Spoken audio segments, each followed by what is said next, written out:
안녕하세요. 뉴저지 부동산 쌤 리얼터 리차드 최입니다. 20세기 들어 미국의 건축은 급격한 발전을 이루게 됩니다. 많은 이민자들이 쏟아져 들어오면서 풍부한 노동력과 넘치는 원자재를 이용하여 튼튼한 대규모의 건물과 주택들이 지어졌습니다. 좋은 예가 뉴욕의 엠파이어 스테이트 빌딩이죠. 대공황 시기에 막대한 인력을 동원하여 불과 13개월 만에 102층짜리 건물을 완성할 수 있었으며 100년 가까운 세월 동안 지금도 유지 사용되고 있습니다. 문제는 과학이 발달해 가면서 건강에 해로운 재료들의 문제점들이 발견되고 있다는 겁니다. 그러면서 법으로 금지하는 원자재들이 속출하면서 이미 사용되어 지어졌던 주택이나 건물들에 대해서 더 세심한 관찰과 주의가 필요해졌습니다. 오늘은 자재뿐만 아니라 여러 가지 이유로 구입해서는 안 되는 주택들에 대해서 알아보겠습니다.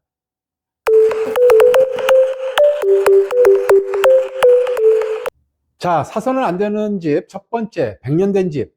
미국에는 오래된 집이 정말 많습니다. 1930년대 집은 물론 그 이상 된 집들도 많지요. 오랜 세월 많은 집주인들이 바뀌면서 수리와 개조도 했겠지만 노후된 시스템을 유지하고 있는 집들도 있습니다. 이로 인한 문제점으로는 첫째, 1978년 이후 사용이 금지된 납성분이 포함된 페인팅입니다. 이는 특히 어린이에게 치명적인 건강 문제를 일으킬 수 있으며 뇌손상, 신장의 위협이 될 수 있습니다. 두 번째, 오래된 전기 배선 시스템은 현대식 가전제품에서 발생하는 전기 부하를 처리하지 못할 수 있습니다. 식기세척기, 세탁기, 건조기, 냉장고 등등 모든 것에 문제가 있을 수 있습니다. 이는 화재 위험을 높일 수 있습니다. 셋째, 배관 문제는 누수, 막힘 등 다양한 문제를 야기하여 수리 비용이 많이 드는 부분이기도 합니다. 넷째, 호흡기 질환을 유발할 수 있는 아스베스토스라고 불리는 유해물질인 성면, 건강에 매우 위험한 무색 무취의 방사성 기체인 라돈 등도 있을 수 있습니다. 자, 사서는 안 되는 집 두 번째, 낙후된 플러밍이 설치된 집. 오래된 배관, 특히 1960년대에 지어진 주택은 대부분 철 또는 아연 도금 파이프가 있었습니다. 당시에는 비용이 저렴하여 사용되었지만 1986년 이후에 생산이 중단되었습니다. 두 재료 모두 녹과 부식에 약하여 파이프가 터져서 문제가 많이 발생할 수 있습니다. 이러한 주택을 구매하면 파이프를 교체하기 위해 비용을 지불하거나 잠재적으로 비싼 위험을 감수해야 합니다. 수천 달러에서 수만 달러가 들 수도 있습니다. 욕실이나 주방처럼 물을 사용하는 공간의 바닥은 특히 주의 깊게 살펴봐야 합니다. 배관이 누수되면 바닥재가 썩거나 습기로 인해 곰팡이가 발생할 수 있습니다. 자, 사서는 안 되는 집 세 번째, 파운데이션과 스트럭처럴 이슈가 있는 집, 즉 기초가 불안한 집. 불안정한 토양 위에 지어진 주택의 경우 기초 문제는 굉장히 심각한 우려를 야기할 수 있습니다. 심각한 기초 문제는 일반적인 육안으로도 알 수 있습니다. 공이 굴러갈 정도로 바닥이 기울어져 있거나 집의 특정 부분이 움푹 들어간 경우, 또 벽과 벽이 만나는 코너에 크랙이 있는 경우, 큰 균열, 특히 대각선이나 계단 모양의 균열은 기초 문제의 또 다른 중요한 아주 안 좋은 징후입니다. 때로는 기초가 이동하면서 문이나 창문이 자연스럽게 열리지 않고 뻑뻑하게 움직이기도 합니다. 터마이트라 불리는 흰개미나 해충은 목재를 갉아먹어 구조적인 문제를 일으킬 수 있습니다. 따라서 홈 인스펙션 시 이러한 부분에 매우 주의를 기울여 모든 것이 괜찮은지 확인해야 합니다. 기초 문제는 시간이 지남에 따라 악화되는 경향이 있으며 수리 비용이 많이 들 수 있습니다. 튼튼한 기초는 주택에서 가장 중요한 요소입니다. 자, 사서는 안 되는 집 네 번째, 급경사나 기울어진 땅에 지어진 집. 가파른 언덕이나 불규칙한 지형에 위치한 주택은 완전히 피해야 하는 또 다른 유형의 주택입니다. 이런 주택은 특수한 건축 기술과 추가적인 건축 자재를 필요로 합니다. 제대로 시공되지 않으면 문제가 발생할 수 있으며 전문적인 주택 검사 없이는 집이 어떻게 지어졌는지 알 수 없습니다. 기초 문제나 배수 관련 문제가 발생할 수 있습니다. 불규칙한 지형에 적합하지 않은 인프라로 인해 벽의 균열이나 기초가 경사 쪽으로 밀리는 경우를 자주 본 적이 있습니다. 자, 사서는 안 되는 집 다섯 번째, 지나치게 커스터마이즈 된 집. 주인의 개성에 따라 맞춤형으로 개조한 집은 모든 집 구매자에게 매력적이진 않을 수 있습니다. 처음 해볼 때는 눈에 띄고 신비스럽게 보일지 몰라도 나중에 다시 팔 때 어려움을 겪을 수 있습니다. 이러한 기능들은 제거하거나 수정하는 데 시간과 돈이 많이 들 수 있습니다. 일부 판매자들은 미래의 구매자가 누구일지 고려하지 않고 집을 과도하게 개조하는 실수를 자주 저지릅니다. 독특한 맞춤형 구조는 추가적인 유지 보수가 필요할 수 있습니다.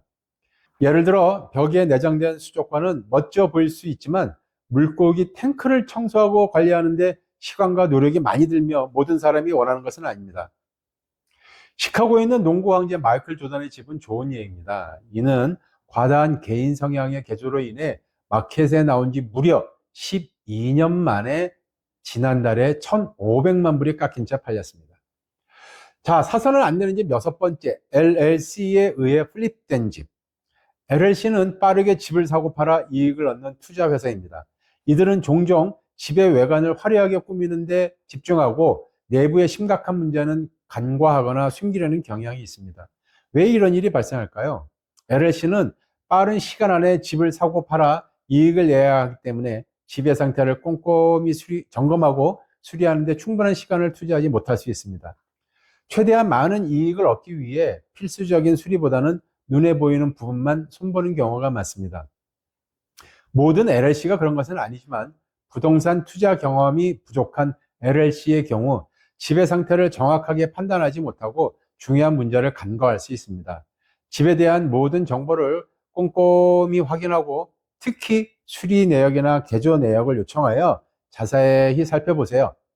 진로 등 부동산 정보 사이트를 이용하거나 리얼터와 함께 집의 매매 이력을 확인하여 얼마나 자주 주인이 바뀌었는지, 가격 변동은 어땠는지 등을 확인할 수 있습니다.